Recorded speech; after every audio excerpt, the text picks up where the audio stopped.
आज हम plant family के बारे में पढ़ेंगे। इससे पहले मैंने आपको प्लांट मॉर्फोलॉजी समझाई थी और उसमें मैंने आपको बहुत सारी टर्मिनोलॉजी समझाई थी।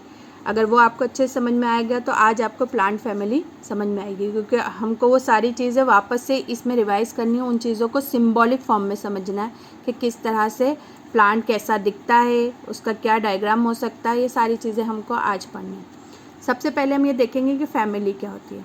तो मैंने आपको जब फर्स्ट चैप्टर पढ़ाया था कि टैक्सोनॉमी वाला चैप्टर, जिसमें हमने देखा था कि किस तरह से हम प्लांट को डिफरेंट पार्ट में उनके कैरेक्टर्स के अकॉर्डिंग डिवाइड करते हैं, उनको अलग अलग कैटेगरीज में रखते हैं। तो उन कैटेगरीज को हम बोलते हैं टैक्सोनॉमिक कैटेगरीज, जिसमें अलग अलग सिस्टमेटिक ऑर्डर्स होते हैं, जैसे kingdom, phylum, class, order, family, genus और स्पीशीज। ये सारी चीज़ें हम फर्स्ट चैप्टर में पढ़ चुके हैं कि किंगडम में किस जगत उसके बारे में बताते हैं कि वो कहाँ होता है। फाइलम में उसका हम संघ बताते हैं, क्लास उसका वर्ग, ऑर्डर उसका गण, फैमिली में उसका कुल, जीनस में हम उसका वंश और स्पीशीज़ में हम उसकी जाति के बारे में डिफाइन करते हैं। आज जो हमको पढ़ना है वो हमको पढ़ना है प्लांट फैमिली, यानी कि प्लांट के कुल के बारे में पढ़ना है कि वो किस कुल या किस फैमिली को बिलोंग करता है। तो हमारे कोर्स में जो 4 फैमिली हैं, आज हम उनका एक्सप्लेनेशन करेंगे। पहली है आपकी ब्रासिकेसी, फेबिएसी, सोलेनेसी और लिलिएसी। इन सबको पढ़ने से पहले हम मतलब इनमें हमें क्या पढ़ना है, इन फैमिलीज़ में हमको पढ़ना क्या है। सबसे पहले हमको इसमें पढ़ना है कि फ्लोरल फार्मूला।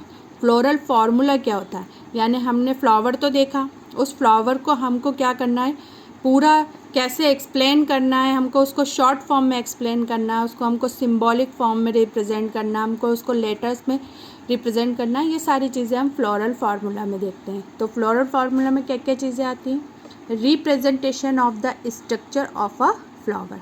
फ्लावर को हमको क्या करना है, रिप्रेजेंट करना है ना, उसके स्ट्रक्चर को रिप्रेजेंट करना है हमको। Use of numbers, letters and symbol for represent. और उसके स्ट्रक्चर्स को रिप्रेजेंट करने के लिए हम क्या क्या चीज़ें यूज़ करेंगे, नंबर्स का यूज़ करेंगे, लेटर्स का यूज़ करेंगे और कुछ सिम्बॉल्स का यूज़ करेंगे। उनका यूज़ करते हुए हम फ्लावर के स्ट्रक्चर को डिफाइन करेंगे। Provides information. अब फ्लोरल फार्मूला हमको क्या प्रोवाइड कराता है, कौन कौन सी इंफॉर्मेशन प्रोवाइड कराता है, उससे हमें क्या क्या पता चलता है। पार्ट्स ऑफ फ्लावर, फ्लावर के पार्ट्स के बारे में पता चलता है कि फ्लावर के कौन कौन से पार्ट्स होते हैं।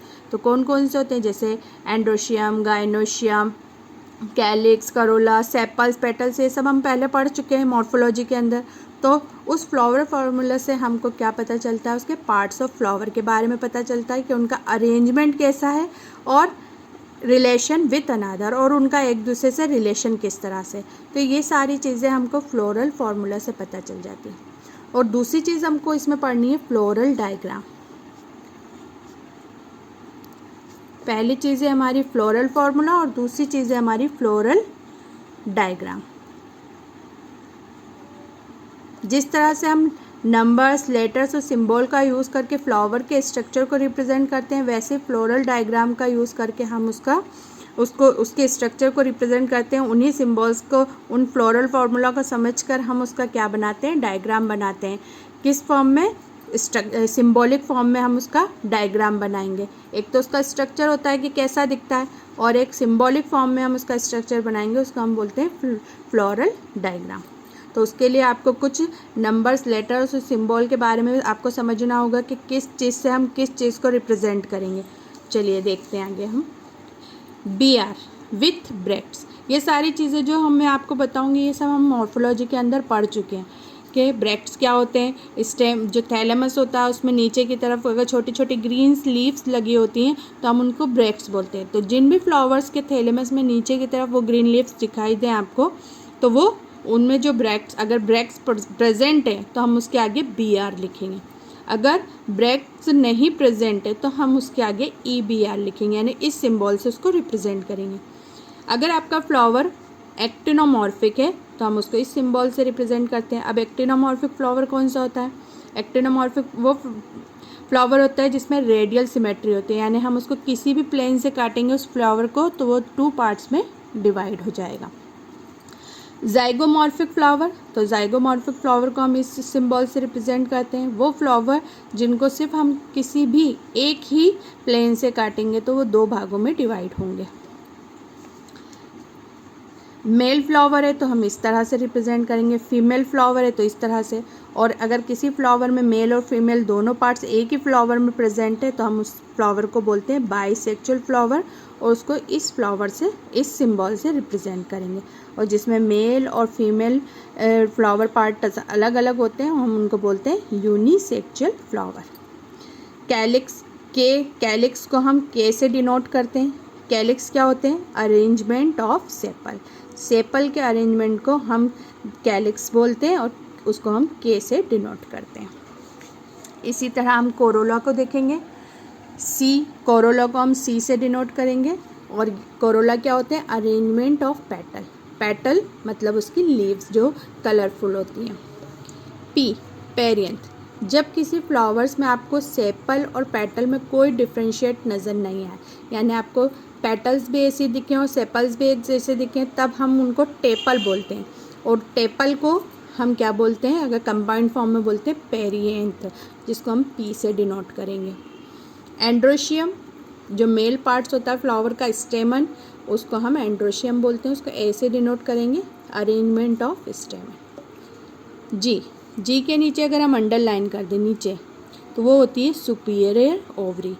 मैंने आपको ओवरी, तीनों टाइप्स की ओवरी पहले पढ़ा चुकी हूँ। Superior ovary, half superior ovary और इन्फीरियर ओवरी। सुपीरियर ओवरी वो होती है जो कि थैलेमस पर अदर फ्लावरिंग पार्ट से कुछ ऊपर की ओर लगी होती है, उसको हम सुपीरियर ओवरी बोलते हैं। इसके नीचे हम अंडरलाइन लगाते हैं, इससे ये डिनोट होता है कि आपका जो गाइनोशियम यानी जो पिस्टिल है वो सब फ्लावरिंग पार्ट से ऊपर है। और इन्फीरियर ओवरी कौन सी होती है?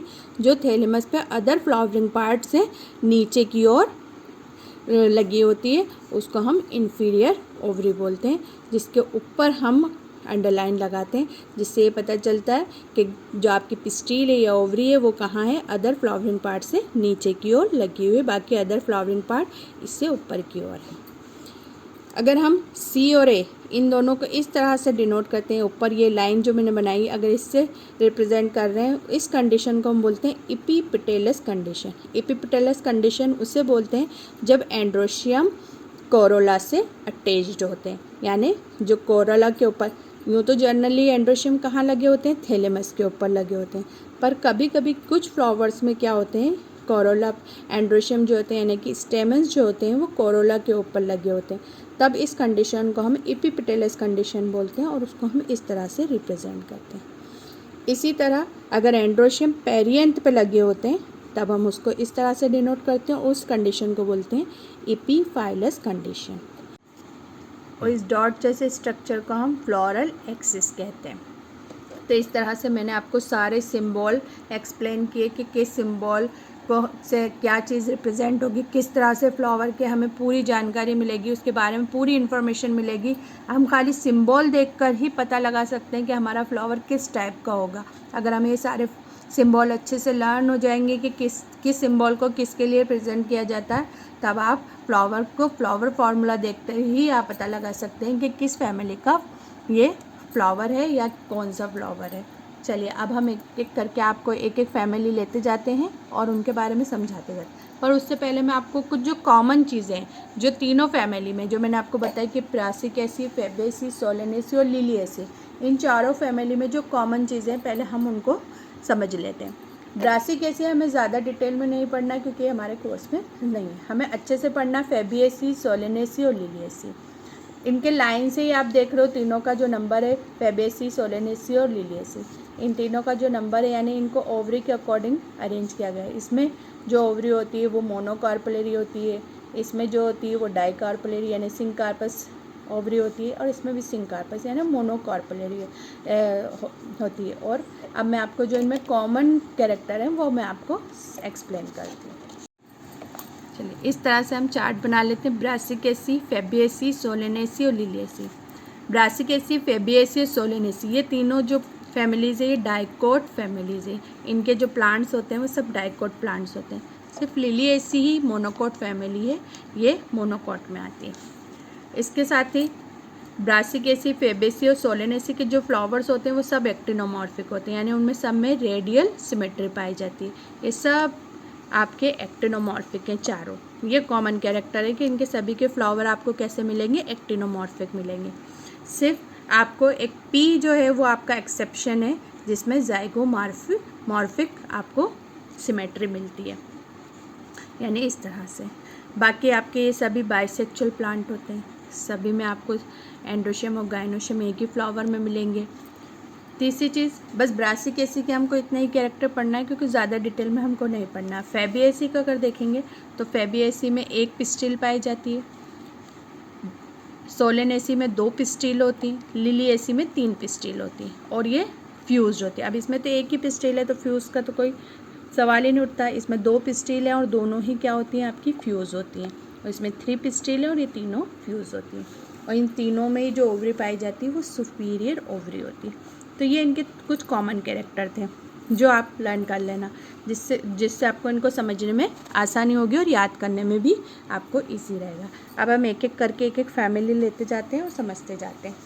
अब मैं एक एक करके आपको फैमिली समझाते जाते हैं। सबसे पहले हम समझेंगे फैबिएसी। फैबिएसी का हम पी का फ्लावर को ही एक्सप्लेन करेंगे, जिसका मैं आपको फ्लोरल फार्मूला लिखती हूँ।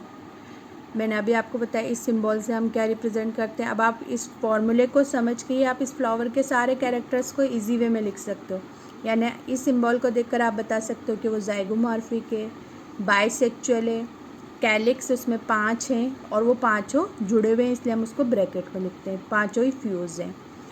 कोरोला उसमें 5 हैं और किस तरह से मैंने उनको अरेंज किया है, 1, 2 और 2।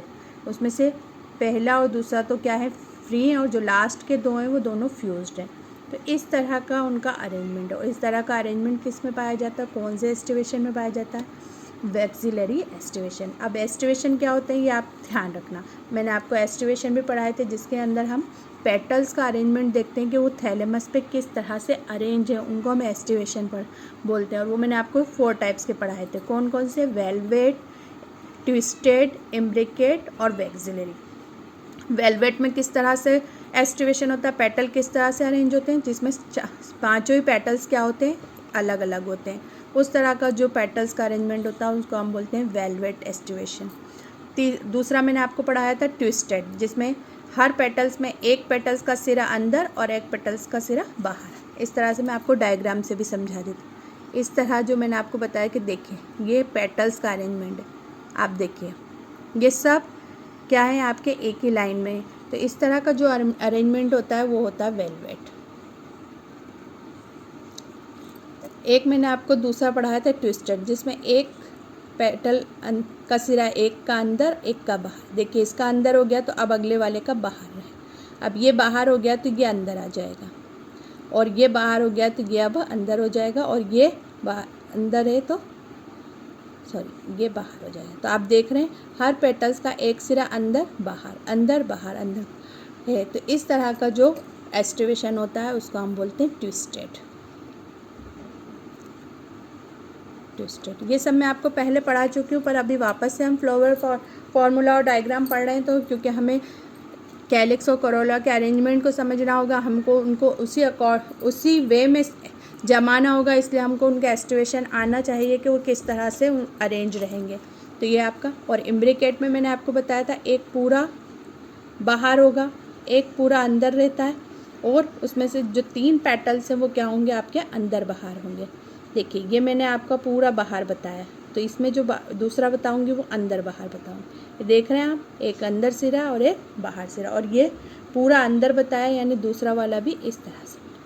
तो इस तरह का अरेंजमेंट होता है, जिसमें एक पेटल्स पूरा बाहर होता है, एक पेटल्स पूरा अंदर होता है, और जो बाकी के पेटल्स हैं वो अंदर बाहर होते हैं। इस तरह के अरेंजमेंट को हम बोलते हैं इम्ब्रिकेट। और एक सबसे लास्ट वाला मैंने आपको वैक्सिलरी बताया था, जिसमें एक सबसे बड़ा पेटल होता है, जिसको हम बोलते हैं स्टैंडर्ड पेटल। Standard petal. और उसके बाद 2 अंदर छोटे होते हैं, जिसको हम बोलते हैं विंग्स, और 2 और नीचे की तरफ होते हैं जो कि जुड़े हुए होते हैं, इसके अंदर होते हैं। ठीक है, इसको मैंने आपको बताया था कील। तो इस तरह का जो अरेंजमेंट होता है उसको बोलते हैं हम वैक्सिलरी। वैक्सिलरी। तो ये सारे एस्टिवेशन आपको अच्छे से याद होना चाहिए, क्योंकि जब भी हम पेटल्स और सेपल को अरेंज करेंगे, यानी कैलिक्स और करोला को अरेंज करेंगे, तो आपको इनके एस्टिवेशन लर्न होना चाहिए, क्योंकि उसी के अकॉर्डिंग हम इनको क्या अरेंज करेंगे। अब पी में जो कैलिक्स का एस्टिवेशन होता है वो वेलवेट टाइप का होता है, तो इसलिए इनमें सभी क्या होंगे, आपके अलग अलग होंगे, एक के पीछे एक जुड़े हुए होंगे। और मैंने आपको बताया कि ये सब फ्यूज़ हैं, तो ये सब एक दूसरे से क्या होंगे, जुड़े हुए होंगे। ये यहाँ से ये जुड़े हुए हैं, इस तरह से हम इनको जुड़ा हुआ बताएंगे कि ये सब फ्यूज़ हैं, एक दूसरे से जुड़े हुए, तो इस तरह से ये हमने सारे जुड़े हुए बता दिए। अब कोरोला मैंने आपको बताया इनका एस्टिवेशन कैसा है, 1, 2 और 2 के ग्रुप में, और एक फ्री है, 2 फ्री है, और जो लास्ट के 2 हैं वो जुड़े हुए हैं, यानी कौन सा एस्टिवेशन आ गया आपका, वैक्सिलरी एस्टिवेशन आ गया। देखिए एक सबसे बड़ा पेटल जो फ्री है, फिर ये 2 पेटल्स हैं आपके, ये दोनों भी फ्री हैं, और नीचे के जो 2 पेटल्स हैं वो आपस में फ्यूज्ड हैं, तो इसमें कौन सा एस्टिवेशन आ गया आपका, वैक्सिलरी एक्सटिवेशन आ गया। अब एंडोशियम को भी मैंने आपको कैसे बताया, 9+1, यानी 2 ग्रुप में बताया, एक तो 9 है जो कि 9 स्टेमन सब जुड़े हुए हैं, और एक स्टेमन आपका अलग है। तो इस तरह की जो कंडीशन होती है हम उसको बोलते हैं डायएडल्फस। मैंने आपको एंडोशियम के अरेंजमेंट भी मॉर्फोलॉजी में समझाए थे कि जब एंडोशियम किस तरह से अरेंज होते हैं, इस तरह से अगर सारे एंडोशियम एक साथ अरेंज्ड है थैलेमस पे इस तरह से, तो इस कंडीशन को हम क्या बोलते हैं, मोनोएडल्फस, मोनोएडल्फस कंडीशन। ये सब मैं आपको पहले पढ़ा चुकी हूँ। इस तरह का अरेंजमेंट है तो उसको हम मोनोएडल्फस बोलेंगे। अगर 2 ग्रुप में बने हुए हैं, अगर आपके एंडोशियम कैसे ग्रुप में 2 ग्रुप में अरेंज है इस तरह से, तो इस तरह की जो कंडीशन होगी उसको हम बोलेंगे डायएडल्फस। और अगर बहुत सारे ग्रुप में हैं, इस तरह से एक ग्रुप है, फिर एक किस तरह से ग्रुप है, फिर एक किस तरह से ग्रुप है, बहुत सारे ग्रुप में अलग अलग एंडोशियम अरेंज्ड है, तो इस कंडीशन को बोलते हैं हम पॉलीएडल्फस कंडीशन। तो ये एंडोशियम के सारे आपके अरेंजमेंट है इस तरह से। तो आप यहाँ देख रहे हैं कि यहाँ पर 2 ग्रुप में अरेंज है स्टेमन, एक 9 ग्रुप, जो एक ग्रुप है वो 9 स्टेमन, 9 स्टेमन का एक ग्रुप है, और एक अकेला एक स्टेमन है। तो इस कंडीशन को हम क्या बोलेंगे, डायएडल्फस कंडीशन, जहाँ पर 2 ग्रुप में स्टेमन आपके अरेंज रहते हैं। तो 9 को हम फ्यूज़ करके बताएंगे और एक को फ्री। तो देखिए किस तरह से हम उसको अरेंज करेंगे। ये मैंने आप बताया कि ये एक आपका जो स्टेमन है वो एक अकेला है, बाकी ये जो 9 है, 1, 2, 3, 4, 5, 6, 7, 8, 9, ये 9 स्टेमन्स को मैंने अरेंज कर बताया है। तो इस तरह से हम इनके अरेंजमेंट को बताते हैं, ठीक है। तो ये डायएडल्फस कंडीशन बता दी मैंने। अब नेक्स्ट और आखिरी चीज़ है हमारी गायनोशियम। गायनोशियम यानी कि फीमेल पार्ट्स, यानी पिस्टिल को देखेंगे। पिस्टिल मैंने इसमें बताई एक, यानी कि इसमें एक पिस्टिल है और नीचे अंडरलाइन करिए, इसका मतलब है कि सुपीरियर ओवरी है, यानी इसका मतलब है कि वो अदर फ्लावरिंग पार्ट से ऊपर है, इसलिए हम उसको जी को ऊपर की तरफ बताते हैं और अंडरलाइन नीचे बताते हैं। तो एक इस टाइप की ओवरी आपकी मोनोकार्पलरी ओवरी है और सुपीरियर ओवरी, तो इस ओवरी को हम बीच में बताते हैं। तो इस तरह से हम फ्लावर फॉर्मूले को देखकर हम फ्लावर डायग्राम बना सकते हैं, या फ्लावर डायग्राम को देखकर हम उसका फ्लावर फॉर्मूला बना सकते हैं। दोनों ही कंडीशन में हम उसको समझकर हम दोनों ही कर सकते हैं। एग्ज़ाम में जो आपके नीट में आएगा वो या तो आपको फ्लावर फार्मूला आएगा, पूछा जाएगा कि ये फ्लावर का फ्लावर फार्मूला लिखिए, और कुछ आपको डायग्राम दे दी जाएंगे, या आपसे पूछा जाएगा कि किस फ्लावर का या किस फैमिली का फ्लोरल फार्मूला है, तो आप उसको समझ के इजी वे में आंसर दे सकते हैं। बस आपको थोड़ा सा इनकी प्रैक्टिस करनी पड़ेगी, थोड़ा से कुछ एग्जाम्पल्स लेकर उनको बार बार बनाने की कोशिश करनी पड़ेगी, आपको अच्छे से समझ में आ जाएगा। चलिए अब हम नेक्स्ट फैमिली देखते हैं, सोलेनेसी। इसका भी मैंने फ्लावर फार्मूला लिख के रखा है। देखिए यहाँ पर मैंने क्या सिंबल बनाया है, एक्टिनोमॉर्फिक, यानी इसके जो फ्लावर्स होते हैं वो सभी एक्टिनोमॉर्फिक होते हैं और उसमें रेडियल सिमेट्री होती है, बाइसेक्चुअल होते हैं, कैलिक्स 5 होते हैं और वो फ्यूज्ड होते हैं, कोरोला भी 5 होते हैं और वो भी फ्यूज्ड होते हैं, एंड्रोशियम भी 5 होते हैं पर वो फ्यूज नहीं होते। पर मैंने ऊपर एक लाइन बनाई, मैंने इसका मतलब आपको क्या बताया था, यानी एंड्रोशियम कहाँ पर लगे हुए हैं, कोरोला के ऊपर लगे, यानी थैलेमस पे ना लगकर कहाँ पर लगे हुए हैं, वो कोरोला से जुड़े हुए हैं, इसलिए हमने उसको लाइन से इसको डिनोट किया है, ये बताया है कि एंडोशियम कैलिक्स पर लगे हुए हैं, यानी कि कोरोला पर लगे हुए हैं। गाइनोशियम सुपीरियर ओवरी है और आपकी कैसी है, बाइकार्पलरी, यानी उसमें 2 कार्पल हैं, इसलिए हम, और वो भी फ्यूज्ड है, इसलिए हमने उसको ब्रैकेट में बनाया। अब मैं इस फॉर्मूले को देखकर हम उसका फ्लोरल डायग्राम बनाते हैं। देखिए एक्टिनोमॉर्फ, ये हम जो डॉट बनाते हैं ये होता है उसका फ्लोरल एक्सिस होता है। अब इसमें भी मैंने आपको वेलवेट बनाया है। आपको देखो सभी मैंने जो सेपल्स अरेंज किए हैं वो किस फॉर्म में अरेंज किए हैं, वेलवेट फॉर्म में अरेंज किए हैं, और वो भी फ्यूज्ड है, तो मैं इन सबको क्या कर दूँगी, फ्यूज्ड कर दूँगी इस तरह से। ये सब भी फ्यूज्ड हैं। कोरोला भी आपके 5 हैं और किस आपके सभी फ्यूज्ड हैं, और किस इनमें जो एस्टिवेशन पाया जाता है वो भी कौन सा होता है, आपका वेलवेट होता है, यानी सब फ्री है। तो देखिए मैंने सबको अरेंज कर दिया एक दूसरे से, और जो एंडोशियम है वो किस पे लगे हुए, 5 हैं, और किस पे लगे, कोरोला पे लगे हैं। तो देखिए मैंने हर कोरोला से एक एंडोशियम यानी एक स्टेमन आपको जोड़कर बताया, और आपकी जो ओवरी है वो बाइकार्पलरी है, तो ये मैंने 2 कार्पल आपको बना के बताया। तो इस तरह से हम फ्लावर फार्मूला बना सकते हैं। तो ऐसे आप किसी भी फैमिली का बना सकते हो। अब मैं आपको एक चार्ट देती हूँ, उससे आप पूरी, मैं आपको तीनों फ्लावर फैमिली आपको अच्छे से समझ में आ जाएगी। उन वो किस तरह के होते हैं, उनके वेजिटेटिव कैरेक्टर्स कैसे होते हैं, उनमें कौन कौन से एस्टिवेशन होते हैं, और उनके इकोनॉमिक इम्पोर्टेंस क्या क्या हैं, और उनके एग्जाम्पल्स क्या हैं। आपको मेन चीज़ें तीनों ही फैमिली में क्या याद करनी है, आपको उनका फ्लोरल फार्मूला याद करना है, फ्लोरल करना है, और उनके इकोनॉमिक्स इम्पोर्टेंस। तो मैं आपको जो चार्ट बना के बता रही हूँ उसको मैं आपको एक्सप्लेन करती जाती हूँ और बताती जाती हूँ, तो आपको सारी फैमिलीज़ अच्छे से समझ में आ जाएगी। इस चार्ट को आप अच्छे से समझ लेना और अच्छे से लर्न कर लेना। चलिए देखिए, अब आपको description of some angiospermic families आपको समझा रही हूँ मैं, कौन कौन से हम पढ़ रहे हैं इसमें, फैबेसी, सोलेनेसी और लिलिएसी, उनके हम फीचर्स देख रहे हैं ना। सबसे पहले हमारी है फैबेसी। तो फैबेसी में हम उसका वेजिटेटिव कैरेक्टर्स देखेंगे, प्लांट बॉडी कैसी होती है उनकी, ट्रीज़ होते हैं, हर्ब्स भी होते हैं, शब्स भी होते हैं, रूट नोड्यूल्स में और मे नॉट भी प्रेजेंट, यानी रूट में नोड्यूल्स हो भी सकते हैं और नहीं भी हो सकते हैं, ठीक है। फिर अगर हम सोलेनेसी में देखेंगे तो मोस्टली हर्ब्स हैं, शब्स हैं, only few members are trees, यानी ज़्यादातर ये हर्ब्स, सोलेनेसी में जितने भी प्लांट्स आते हैं वो ज़्यादातर हर्ब्स होते हैं और शब्स होते हैं, कुछ ही प्लांट ऐसे हैं जो ट्रीज़ होते हैं।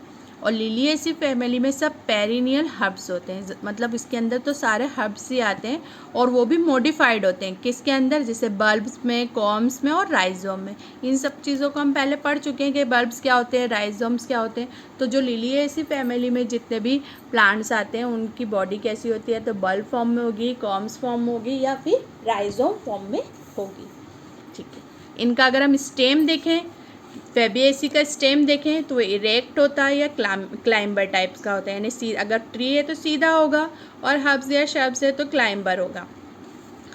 सोलेनेसी में वीक स्टेम होता है, एरियल होता है, हर्बिशियस टाइप्स का होता है, ब्रांच्ड होता है, मे बी सॉलिड और होलो हो सकता है, यानी सॉलिड भी हो सकता है, ठोस भी हो सकता है, और अंदर से खोखला भी हो सकता है, हैरी और glabrous and underground stem in some members like potato, और कुछ प्लांट के जो स्टेम है वो अंडरग्राउंड भी हो सकते हैं, जैसे कि पोटैटो, इसको पोटैटो फैमिली भी बोलते हैं इसीलिए, क्योंकि इसमें कुछ प्लांट्स क्या होते हैं, आपके स्टेम जो होते हैं वो अंडरग्राउंड्स होते हैं।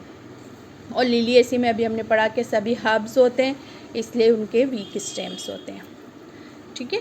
लीव्स अगर हम देखें तो उनका अगर हम अरेंजमेंट देखें तो अल्टरनेटिव होता है, पिन्नेटली कंपाउंड होते हैं, सिंपल लीव्स होती हैं। तो ये तो जनरल कैरेक्टर्स हैं उनके, ये कम आते हैं हमारे नीट एग्ज़ाम में, इनके जो वेजिटेटिव कैरेक्टर्स हैं वो कम आते हैं, खास जो आते हैं उनके फ्लावर कैरेक्टर्स आते हैं, तो हम उनको अच्छे से समझेंगे। देखिए सबसे पहले आता है आपका, पूछा जाता है आपका इनफ्लोरेसेंस। तो फैबिएसी में जो आपका इनफ्लोरेसेंस होता है, यानी फ्लावर लगने का जो अरेंजमेंट होता है, फ्लोरल एक्सिस पे जिस फ्लावर किस टाइप से लगते हैं उसको हम बोलते हैं इनफ्लोरेसेंस या पुष्प क्रम। तो फैबिएसी में पाया जाता है आपका रेसिमोस टाइप का इनफ्लोरेसेंस। रेसिमोस कौन सा होता है, जिसमें इनके जो फ्लोरल एक्सिस की जो ग्रोथ होती है वो अनलिमिटेड होती है, कंटिन्यूसली क्या होती जाती है, बढ़ती जाती है। इसमें ओल्डर फ्लावर नीचे की ओर और न्यू फ्लावर यानी यंगर फ्लावर ऊपर की ओर निकलते रहते हैं। तो उस टाइप के जो इन्फ्लोरेसेंस होता है हम उसको रेसिमोस इन्फ्लोरेसेंस कहते हैं। सोलेनेसी में जो पाया जाता है वो सॉलिटरी, ऑक्सिलरी और साइमोस। सॉलिटरी मतलब एक लंबा सा फ्लोरल एक्सिस निकलता है और उस पर खाली एक फूल निकलता है, उसको हम सॉलिटरी इन्फ्लोरेसेंस कहते हैं। और जो साइमोस होता है उसमें कैसा होता है, उसमें जो यंगर उसकी जो फ्लोरल एक्सिस की जो ग्रोथ होती है वो लिमिटेड होती है। इसमें यंगर फ्लावर नीचे की ओर निकलते हैं और ओल्डर फ्लावर ऊपर की ओर रहते हैं। ये रेसिमोस का जस्ट अपोजिट होता है। लिलिएसी में भी इसी तरह के फ्लावर निकलते हैं, सॉलिटरी और साइमोस। और कभी कभी ज़्यादातर एम्बलेटेड क्लस्टर्स होते हैं। एम्बलेटेड क्लस्टर्स मतलब इसके अंदर जो फ्लोरल एक्सिस है वो दिखाई नहीं पड़ता है कि वो है कि नहीं है, या फिर उसकी जो ग्रोथ होती है या जो उसकी लेंथ होती है वो आपके जो फ्लावर होता है उसकी जो स्टिक होती है उसकी ग्रोथ के लेवल में होती है। तो वो ऐसा लगता है कि सब लेवल में, और एक वो अम्ब्रेला की तरह, एक छतरी की तरह क्या बनाते हैं, स्ट्रक्चर बनाते हैं। उसको हम एम्बलेटेड या क्लस्टर्स, एम्बलेटेड क्लस्टर्स बोलते हैं। छतरी नुमा स्ट्रक्चर तैयार होता है, इसको हम पुष्प छत्रक भी बोलते हैं हिंदी में। ठीक है। फ्लावर कैसे होते हैं, अभी मैंने आपको पहले भी एक चार्ट बनाकर बताया था कि सभी बाइसेक्सुअल होते हैं और सभी एक्टिनोमॉर्फिक होते हैं। सिर्फ पी इसमें आपका एक्सेप्शन है जिसमें वो जाइगोमॉर्फिक होता है। पी के अलावा जितने भी फ्लावर हैं वो सभी आपके एक्टिनोमॉर्फिक होते हैं। फेबिएसी में सिर्फ जाइगोमॉर्फिक कौन सा फ्लावर होता है, पी का फ्लावर होता है, बाकी सब एक्टिनोमॉर्फिक होते हैं। सोलेनेसी में तो सभी एक्टिनोमॉर्फिक होते हैं और लिलिएसी में भी सभी एक्टिनोमॉर्फिक होते हैं। कैलिक्स 5 सेपल्स होते हैं। गैमोसिपेलस कंडीशन कौन सी, यानी कि सब एक दूसरे से जुड़े हुए होते हैं और इनमें जो एस्टिवेशन होता है वो वेलवेट और इम्ब्रिकेट टाइप का पाया जाता है।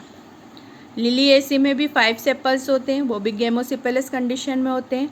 परसिस्टेंट एस्टिवेशन, इनमें जो एस्टिवेशन होता है वो वेलवेट टाइप का होता है।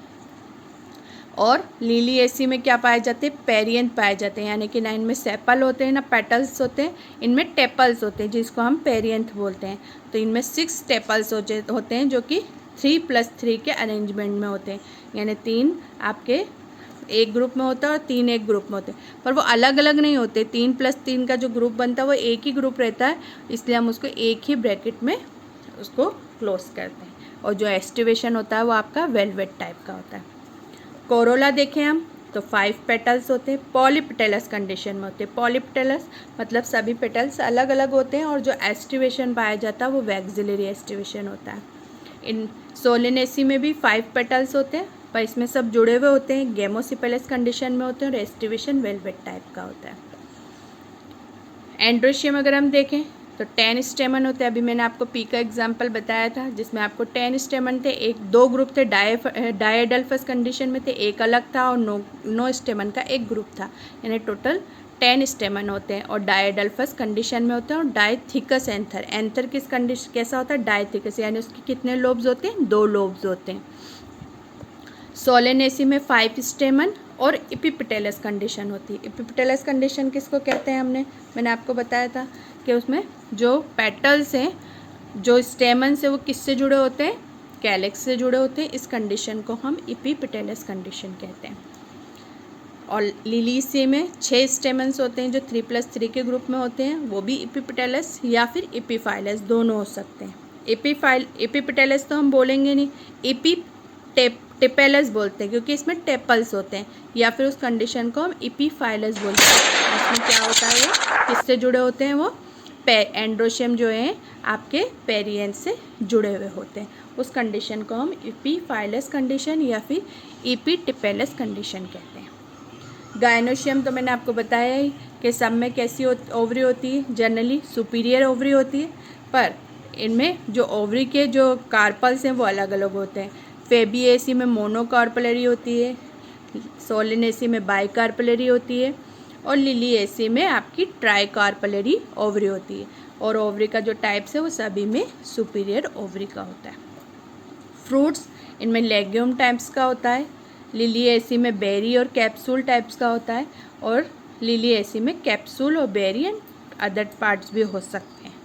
और इनका जो सीड्स है वो फेबिएसी में नॉन एंडोस्पर्मिक होता है, सोलेनेसी में एंडोस्पर्मिक होता है और लिलिएसी में भी एंडोस्पर्मिक होता है। ये सब फ्लावर्स के टाइप्स, फ्लावर के टाइप्स, गायनोशियम, सीड के टाइप्स, ये सब मैं आपको मॉर्फोलॉजी में पढ़ा चुकी हूँ। तो वहाँ आप इनको अच्छे से समझना कि नॉन एंडोस्पर्मिक सीड कैसा होता है, एंडोस्पर्मिक सीड कैसा होता है, ये सारी चीज़ें हम वहाँ पर अच्छे से पढ़ चुके हैं। फ्लोरल फार्मूला, इन सब के फ्लोरल फार्मूला है। ये पी का फ्लोरल फार्मूला है कि जाइगोमॉर्फिक है, बाइसेक्चुअल है, कैलिक्स 5 है और फ्यूज्ड है। कोरोला भी 5 है जो कि 3 ग्रुप में अरेंज है, एक 1, 2 और 2 के ग्रुप में, जिसमें लास्ट के जो 2 पेटल्स हैं वो फ्यूज्ड हैं। एंड्रोशियम डायडल्फस कंडीशन में, जो भी 2 ग्रुप में, एक 9+1 के ग्रुप में, और गायनोशियम में एक ओवरी है, मोनोकार्पलरी ओवरी है और सुपीरियर ओवरी है। यहाँ पर एक्टिनोमॉर्फिक फ्लावर है, बाइसेक्चुअल है, कैलिक्स 5 है जो कि फ्यूज्ड है, कोरोला भी 5 है जो कि फ्यूज्ड है, एंड्रोशियम 5 है पर फ्यूज्ड नहीं है, अलग अलग हैं, पर वो एपिपेटलस कंडीशन में यानी कि कोरोला से अरेंज है, इसलिए उसको हमने इस लाइन से डिनोट किया है। और गायनोशियम में 2 कार्पल हैं, इसको बाइकार्पलरी ओवरी कहते हैं और सुपीरियर ओवरी। लिलिएसी में देखें तो इसमें ब्रैक्ट्स प्रेजेंट होते हैं, इसलिए हम BR लिखेंगे। एक्टिनोमॉर्फिक है, बाइसेक्सुअल है, पेरियंथ होते हैं, 3+3 के ग्रुप में होंगे। एंड्रोशियम भी आपके 3+3 के ग्रुप में है और किससे जुड़े हुए हैं, पेरियंथ से जुड़े हुए हैं, इसलिए इस लाइन से डिनोट करा है। गायनोशियम ट्राई कार्पलरी है, 3 कार्पल वाली और फ्यूज्ड है और सुपीरियर ओवरी। नीचे इनके कुछ एग्जाम्पल्स दे रखे हैं और उनके इकोनॉमिक इम्पोर्टेंस दे रखे हैं। फेबिएसी में आपके सारी पल्सेस आती हैं, जैसे ग्राम है आपका, आपकी सारी दालें हैं, सारे बीन्स हैं, जैसे अरहर की दाल, उड़द की दाल, मूंग की दाल, सारी दालें इस पल्सेस में आती हैं। वेजिटेबल में pea, pisum sativum, edible oil, soybean, dye, indigofera यानी कि नील जो हम घर में यूज़ करते हैं वो भी इसी ग्रुप में फेबिएसी में ही आता है। फाइबर्स अगर हम देखें, इससे हमें फाइबर्स भी मिलते हैं, उनके एग्जांपल है आपका सन हेम्प, फोडर भी हमको मिलता है, चारा भी बहुत सारा मिलता है जो है सस्बेनिया और ट्राइफोलियम। ऑर्नामेंटल प्लांट भी हैं जो शोदार प्लांट होते हैं जिनको हम घर में लगाते हैं, वो है ल्यूपिन और स्वीट पी। और मेडिसिनल प्लांट है मुलेठी और जिसको हम लाइकोरिस भी कहते हैं। ठीक है, तो ये इसके फेबिएसी कुल के सारे मैंने आपको एग्जाम्पल्स बताए, उनके इम्पोर्टेंस बताएं कि कौन कौन से प्लांट्स किस किस काम में आते हैं, कौन मेडिसिनल प्लांट है, कौन से ऑर्नामेंटल प्लांट है, कौन फोडर में आते हैं, कौन फाइबर में, किससे हमें फाइबर मिलता है, कौन से डाई में, कौन वेजिटेबल्स में, तो ये सारे आपको लर्न करना है। इसी तरह लिलिएसी के भी हम देखेंगे। फूड और वेजिटेबल में हमें टोमेटो मिलेगा, पोटैटो मिलेगा, ब्रिंजल मिलेगा, ये सब आपके फूड्स मिलते हैं। स्पाइस देखेंगे तो चिली जो मिर्ची वगैरह है वो सब हमको इसी से मिलती है। मेडिसिन में अगर देखें तो बेलोडोना, अश्वगंधा, ये 2 मेडिसिन जो हमको हमारे बहुत काम की होती हैं, जो हमारे आयुर्वेदिक में काम आती हैं, हमको मेडिसिन बनती हैं, वो हमारे सोलेनेसी में आती हैं। फ्यूमिगेटरी में टोबैको, तंबाकू जो होती है वो भी हमें इसी से मिलती है। ऑर्नामेंटल प्लांट में आता है पिटूनिया। तीसरी आपका लिलिएसी फैमिली, इसमें जो फूड और वेजिटेबल्स में जो प्लांट्स आते हैं वो आपका आता है ओनियन और एस्पैरागस। और कॉल्चिसीन आता है जिसका यूज़ होता है आपका पॉलीपॉइडी कंडीशन में, यानी मियोसिस की प्रोसेस को फास्ट करने के लिए जिस प्लांट का यूज़ किया जाता है वो है आपका कॉल्चिसीन। मेडिसिनल प्लांट में आपका आता है एलोवेरा और ऑर्नामेंटल में आता है आपका टूलिप और ग्लोरेशिया। ये इस तरह से आपको इनके एग्जाम्पल्स लर्न करना है और उनके इकोनॉमिक इम्पोर्टेंस भी लर्न करना है। तो आज मैंने आपको आपके जो कोर्स में 3 फैमिलीज़ है जिनको आपको अच्छे से लर्न करना है वो पूरी तरह से मैंने आपको एक्सप्लेन कर दी है। आपको, मुझे लगता है आपको अच्छे से समझ में आ गई होगी। फिर भी अगर कुछ भी कन्फ्यूज़न हो तो मुझे शेयर करना।